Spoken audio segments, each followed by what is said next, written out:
কোটা আন্দোলন হতাহতের ঘটনা তদন্তে কূটনীতিকদের আশ্বস্ত করল সরকার। এদিকে ছাত্রলীগের মাসব্যাপী কর্মসূচি ঘোষণা।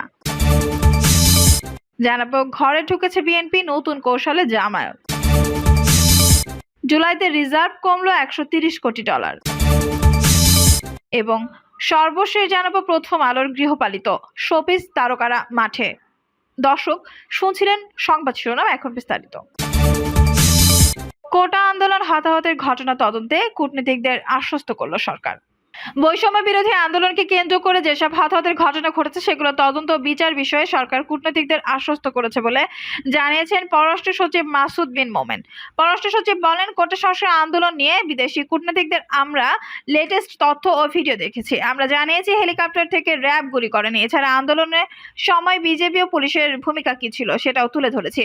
আমরা তাদের কাছে ভিডিও সরবরাহ করেছি। মাসুদ বিন মোমেন বলেন, কূটনীতিকদের সামনে আমরা আমাদের অবস্থান তুলে ধরেছি। আমরা জানিয়েছি আন্দোলনে মৃত্যুর ঘটনায় বিচার বিভাগীয় তদন্ত কমিশন কাজ শুরু করে দিয়েছে। কমিশন সুষ্ঠুভাবে সব ঘটনা তদন্ত করবে। এ সময় প্রধানমন্ত্রীর প্রেস সচিব নাইমুল ইসলাম খান বলেন, আমরা সব বিষয় নিয়ে কথা বলতে প্রস্তুত। কূটনীতিকদের সঙ্গে আমরা তথ্য শেয়ার করেছি, আমরা ধারাবাহিকভাবে এটা শেয়ার করব। কোটা আন্দোলন নিয়ে কোনো দেশের সঙ্গে আন্তঃরাষ্ট্রীয় সম্পর্কের প্রভাব ফেলেনি। ছাত্রলীগের মাসব্যাপী কর্মসূচি ঘোষণা।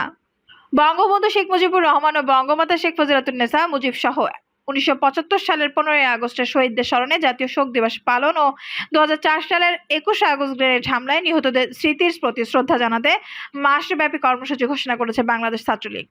ছাত্রলীগের ঘোষিত কর্মসূচি শুরু হয় 31 জুলাই আলোক ও প্রজ্বালনের মাধ্যমে। এছাড়া রয়েছে 5 আগস্ট বঙ্গবন্ধুর জ্যেষ্ঠ পুত্র শেখ কামালের 75তম জন্মবার্ষিকীতে শ্রদ্ধা নিবেদন এবং তার জীবন ও কর্মের উপর উন্মুক্ত স্মৃতিচারণ ও আলোচনা। 8 আগস্ট বঙ্গমাতা শেখ ফজিলাতুন্নেসা মুজিবের 94তম জন্মবার্ষিকীতে শ্রদ্ধা নিবেদন।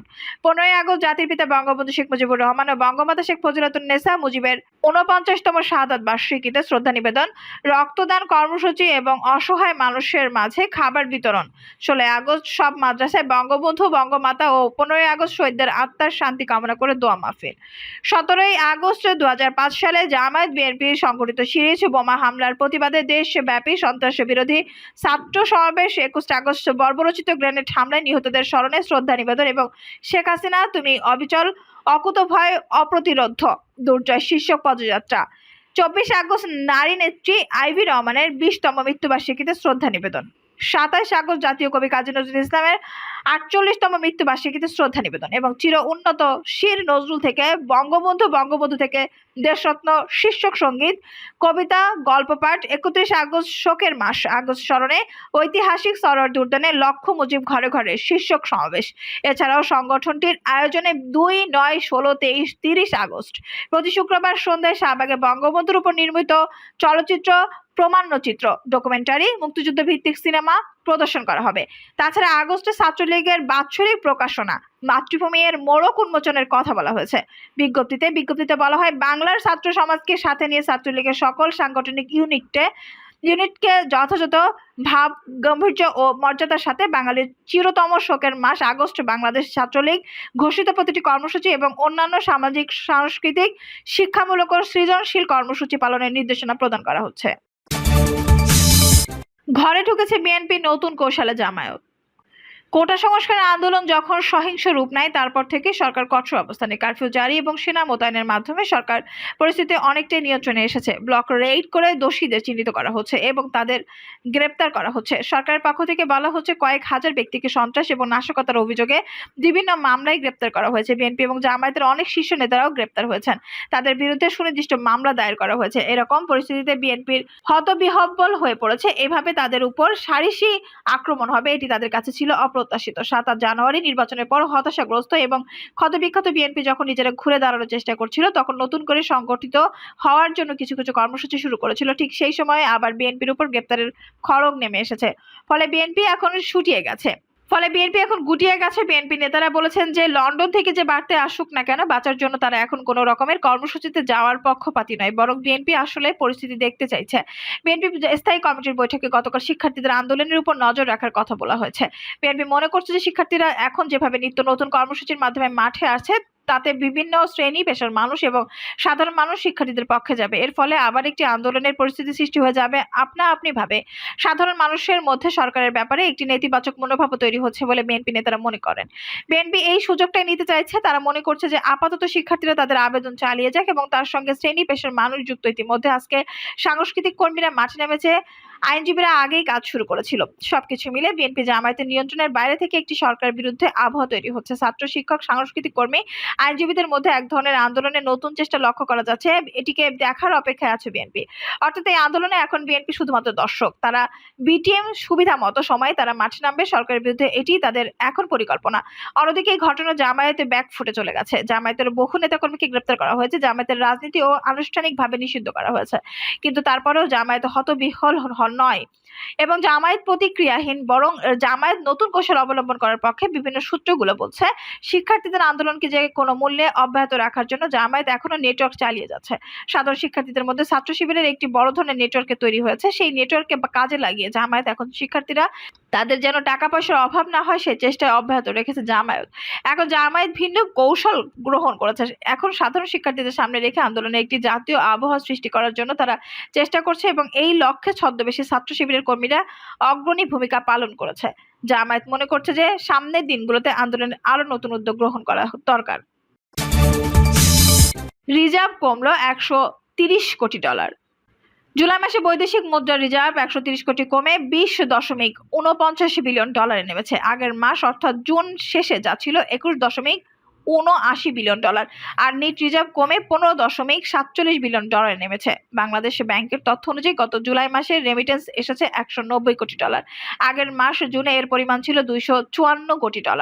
এর মানে আগের মাসের তুলনায় রেমিটেন্স কমেছে $64 কোটি, যা প্রায় 34% কম। আর আগের বছর একই মাসে রেমিটেন্স এসেছিল $197 কোটি। সেই হিসেবে কমেছে $7 কোটি বা 3.55%। গত মে পর্যন্ত রপ্তানি আয় কমেছে 5.90%। এরকম পরিস্থিতির মধ্যে বৈদেশিক মুদ্রার রিজার্ভ আবার কমে এসেছে। IMF এর সহ বিভিন্ন উৎস থেকে গত জুনে $2.0 বিলিয়ন ঋণ পেয়েছিল বাংলাদেশ। এতে করে BPM 6 অনুযায়ী জুন শেষে নিট রিজার্ভ দাঁড়িয়েছে $16.77 বিলিয়ন। জুলাই মাসের শুরুর দিকে এশিয়ান ক্লিয়ারিং ইউনিয়ন আকু $1.42 বিলিয়ন পরিশোধ করা হয়। দেশের ইতিহাস প্রথমবারের মতো বৈদেশিক মুদ্রার রিজার্ভ $48 বিলিয়ন ঘর অতিক্রম করে 2021 সালের আগস্টে। তবে করোনা পরবর্তী অর্থনীতিতে বাড়তি চাহিদা এবং রাশিয়া ইউক্রেন যুদ্ধের কারণে রিজার্ভ থেকে ডলার বিক্রি, বিদেশি ঋণ ও বিনিয়োগ কমে যাওয়া এবং আগের দায় পরিশোধ বেড়েছে। গত 3 অর্থ বছরে কেন্দ্রীয় ব্যাংক $33.89 বিলিয়ন বিক্রি করেছে। সব মিলিয়ে ধারাবাহিকভাবে রিজার্ভ কমছে।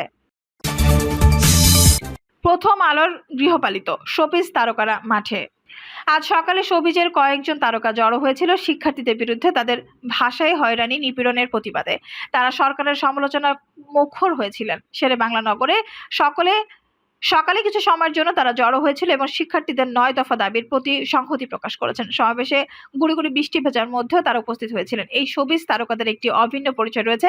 এই অভিন্ন পরিচয় হলো তারা সকলেই প্রথম আলোর গৃহপালিত শোবিজ তারকা। প্রথম আলোর প্রতি বছর মেরিল প্রথম আলো তারকা পুরস্কারের নামে এক যজ্ঞের আয়োজন করে। এই যজ্ঞে তারকাদেরই পুরস্কৃত করা হয় যারা প্রথম আলোর কথায় ওঠা বসা করেন, প্রথম আলোর বিভিন্ন অনুষ্ঠানে গিয়ে আলোকিত করেন এবং এই প্রতিজ্ঞাটি স্বার্থ সংরক্ষণ করেন। প্রথম আলোর এই সিন্ডিকেটের বাইরে থাকা কোনো তারকা যত ভালো অভিনয় করুক না কেন, যত চমৎকার তার গান হোক না কেন, তিনি পুরস্কৃত হন না। এভাবে প্রথম আলো তারকা সিন্ডিকেট তৈরি করেছে। যেভাবে প্রথম আলো বুদ্ধিজীবীদের মধ্যে একটি বলয় তৈরি করেছে, ঠিক সেইভাবেই তারকা জগতে তাদের একটি নিয়ন্ত্রিত বাহিনী প্রতিষ্ঠা করতে সক্ষম হয়েছে।